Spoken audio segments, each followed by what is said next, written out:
Assalamualaikum warahmatullahi wabarakatuh. Alhamdulillahirabbil alamin. La haula wala quwata illa billah. Anak-anakku yang dirahmati Allah Subhanahu wa taala, berjumpa lagi dengan saya. Hari ini saya akan menyampaikan pelajaran fikih tentang zakat. Pastinya kalian pernah mendengar kata zakat, bahkan sering sekali mendengarkannya.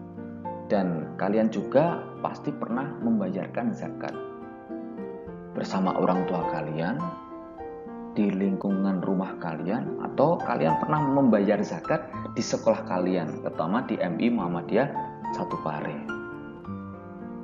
Apa sih hukumnya zakat? Zakat itu hukumnya fardhu ain bagi orang-orang yang mampu, dan zakat itu sendiri adalah bagian dari rukun Islam yang ketiga. Jadi di dalam Islam itu ada rukun Islam, ada 5, dan zakat ini adalah yang ketiga dari rukun Islam. Karena kalian sudah pernah membayarkan zakat dan kalian tuh sering sekali mendengarkan kata-kata zakat, dan pastinya kalian itu tahu apa sih arti zakat. Iya, kalian di rumah pasti sudah ada yang menjawab, oh saya tahu artinya zakat ini dan sebagainya. Baik, kita lanjutkan anak-anak. Zakat secara bahasa merupakan berasal dari bahasa Arab yang artinya subur, tumbuh, berkembang, atau bertambah.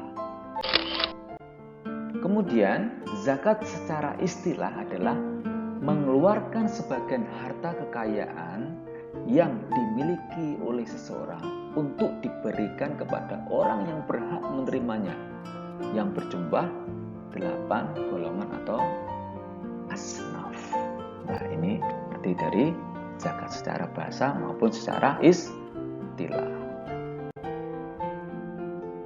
Zakat yang kita bayarkan merupakan harta yang dikeluarkan sebagai hak orang miskin. Maksudnya apa?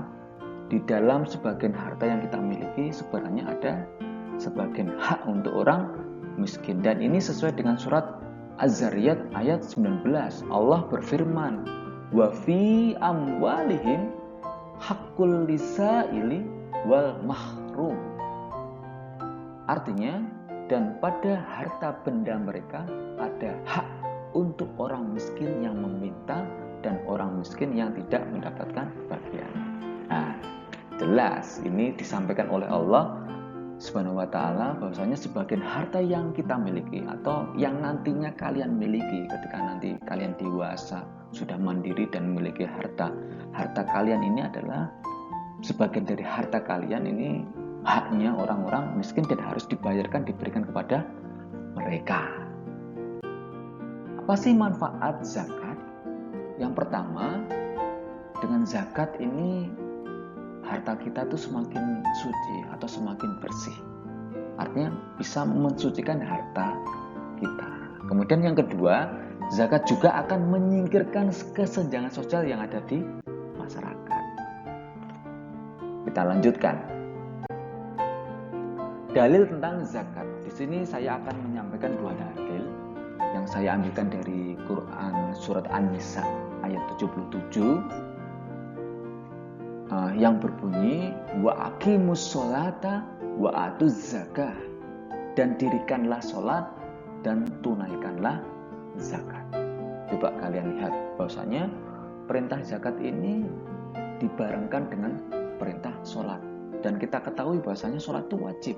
Artinya ketika kita setelah mendirikan sholat, kita diperintahkan untuk menunaikan zakat, yang mana artinya hukum antara zakat dan sholat itu sama, yaitu wajib atau fardhu ain, wajib dilakukan, wajib dibayarkan. Kemudian dalil yang kedua saya ambilkan dari Quran surat At-Taubah ayat 103 yang berbunyi khudh min amwalihim shadaqatan tudahhiruhum wa tuzakkihim biha wa sholli alaihim ambillah zakat dari sebagian harta mereka. Dengan zakat itu kamu membersihkan dan mensucikan mereka dan mendoakan untuk mereka.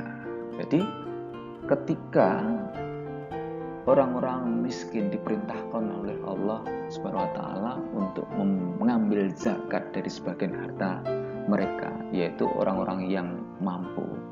Ini orang-orang miskin itu sudah membersihkan dan mensucikan mereka, membantu untuk membersihkan dan mensucikan harta-harta dari orang-orang yang mampu. Masya Allah, ini adalah kelebihan dari agama kita, agama Islam yang diberikan oleh Allah Subhanahu wa ta'ala.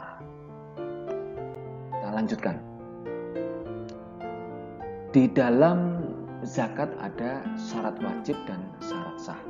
Apa sih syarat wajib dari zakat?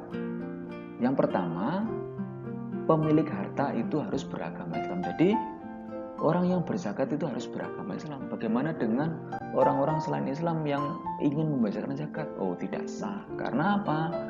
Keabsahan zakat itu apabila mereka itu beragama Islam. Kemudian syarat wajib yang kedua yaitu orang yang berzakat itu harus merdeka, bukan seorang budak atau hamba sahaya.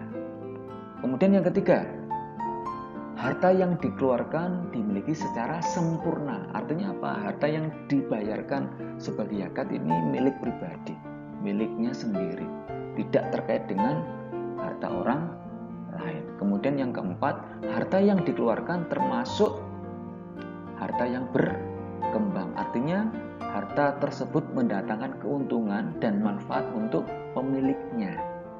Kemudian yang kelima, telah mencapai nisab. Nisab merupakan batas minimal suatu harta untuk mencapai wajib zakat. Setiap harta memiliki ukuran dan takaran nisabnya sendiri.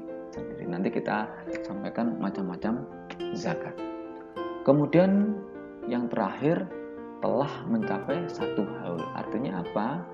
Harta yang kita miliki itu sudah kita miliki selama 1 tahun atau 12 bulan Hijriah, ini baru wajib untuk dizakatkan.